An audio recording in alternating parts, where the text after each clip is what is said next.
ಕಳೆದ 1995ರಲ್ಲಿ 1995ರಲ್ಲಿ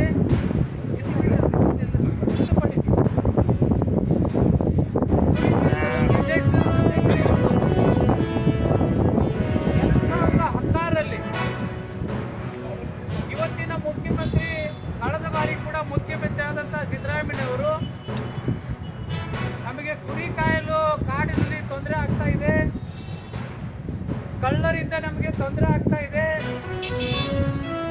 ಮತ್ತೊಂದು ಈ ಅನಕ್ಷರಸ್ಥರು ಅರಣ್ಯ ಇಲಾಖೆಯಲ್ಲಿ ಅಧಿಕಾರಿಗಳಾಗಿ ಬಂದಿರೋ ಅನಕ್ಷರಸ್ಥರು ಅವರು, ಆ ಅನಕ್ಷರಸ್ಥರಿಂದ ನಮಗೆ ಅನ್ಯಾಯ ಆಗ್ತಾ ಇದೆ ಅಂತ ಹೇಳಿದಾಗ ಮುಖ್ಯಮಂತ್ರಿ ಸಿದ್ದರಾಮಯ್ಯನವರು ಕ್ಯಾಬಿನೆಟ್ ಸಚಿವರನ್ನ ಕರೆದು ಅಧಿಕಾರಿಗಳಿಗೆ ಅಂತ ಬರೋದಾಗ್ಬೋದು ಅಥವಾ ಬೇರೆ ಇನ್ನೊಂದೇನೋ ಕಳ್ತನ ಮಾಡೋದಕ್ಕಾಗ್ಬೋದು ಅಥವಾ ಅಲ್ಲಿ ಅವ್ರಿಗೆ ಊಟದ ಅವ್ರಿಗೆ ಸೌಲಭ್ಯಗಳಿದ್ದಾಗ ಈ ಕಡೆ ಬಂದವರು ಭಿಕ್ಷಾಟನೆ ಮಾಡೋದಾಗ್ಬೋದು, ಈ ಎಲ್ಲ ವಿಷಯಗಳಲ್ಲೂ ಜನ ಮೂವಿಗಿರ್ತಾರೆ. ನಾನು ಒಂದು ಎಕ್ಸಾಂಪಲ್ ಹೇಳೋದಾದ್ರೆ ಅದೇ ತರ ನಮ್ಮ ಕಡೆ ಜನ ಏನ್ ಮಾಡ್ತಾರೆ, ಇಲ್ಲಿ ಆ ಕೆಲಸ ಮಾಡೋದಕ್ಕೆ ಬೇಜಾರಾಗುತ್ತೆ ಅವ್ರಿಗೆ. ಯಾಕಂದ್ರೆ ಎಲ್ಲ ಪರಿಚಯಿಸಿರ್ತಾರೆ, ಸಂಬಂಧಿಕರಿರ್ತಾರೆ, ಊರ್ನವ್ರು ಇರ್ತಾರೆ ಅಂತ ಹೇಳಿ ಅವೇನ್ ಮಾಡ್ತಾರೆ, ಬೇರೆ ಕಡೆಗೆ ಅಥವಾ ಬೇರೆ ರಾಜ್ಯಗಳಿಗೆ ಅಥವಾ ಬೇರೆ ಜಿಲ್ಲೆಗಳಿಗೆ ಹೋಗೋದು, ಕೆಲಸ ಮಾಡೋದು ಅಥವಾ ಭಿಕ್ಷೆ ಬರೋದಾಗ್ಬೋದು ಅಥವಾ ಯಾವುದು ಕೆಲಸ ಸಿಕ್ಕಿಲ್ಲ ಅಂದಾಗ ಅವ್ರನ್ನ ವೇಷವಾಟಿಕೆಗೆ ದೂಡುವಂಥ ಪರಿಸ್ಥಿತಿಗಳು ಈಗ ಇದೆ.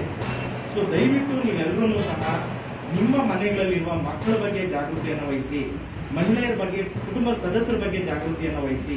ಯಾಕೆ ಅಂತಂದ್ರೆ ಈಗ ಮಗು ಶಾಲೆಗೆ ಹೋಗ್ತಾ ಇದೆ, ಅದು ಶಾಲೆಗೆ ಹೋಗಿ ಬಂದ್ರೆ ಸಂತೋಷ, ಅಂದ್ರೆ ಮಗು ಏನ್ ಮಾಡ್ತಾ ಇದೆ, ಶಾಲೆಗೆ ಹೋಗ್ತಾ ಇದೆಯಾ ಅಥವಾ ಅಟೆಂಡ್ ಮಾಡ್ತಾ ಇದೆಯಾ ಕ್ಲಾಸು, ಸಂಜೆ ಬರೋದಕ್ಕೆ ನಾರ್ಮಲ್ ಆಗಿದೆಯಾ, ಅದ್ರಲ್ಲಿ ಏನಾದರೂ ಮಾನಸಿಕವಾಗಿ ಮುಖದಲ್ಲಿ ಬದಲಾವಣೆ ಇದೆಯಾ ಅಥವಾ ದೈಹಿಕ ಬದಲಾವಣೆ ಇದೆಯಾ ಅಂತ ಇದನ್ನು ದಯವಿಟ್ಟು ಅರ್ಥಕೋಬೇಕಾಗುತ್ತೆ. ಯಾಕೆ ಅಂತಂದ್ರೆ ನೀವು ನೋಡಿದಾಗೆ ನಾನು ಸುಮಾರು ನಾನು ಬಂದಾಗಿಂದ ಒಂದು 30 ಪ್ರಕರಣಗಳನ್ನ ದಾಖಲಿಸಿದ್ದೀನಿ. ಒಂದು ಬಾಲ್ಯ ವಿವಾಹ ಆಗ್ಬೋದು ಅಥವಾ ಪೋಕ್ಸೋ ಪ್ರಕರಣಗಳು ಆಗ್ಬೋದು. ಇದೇನಾಗ್ತಾ ಇದೆ ಅಂತಂದ್ರೆ ನಮಗೆ ಸಮಸ್ಯೆಗಳು ಬರೋದು ಬೇರೆ ಹೊಸ ಜನರಿಂದ ಬರಲ್ಲ, ನಮ್ಮ ಮಧ್ಯದಲ್ಲಿರುವಂತಹ ಪರಿಚಯಸ್ಥರಿಂದಾನೇ ನಮಗೆ ತೊಂದರೆಗಳಾಗ್ತಾ ಇದೆ.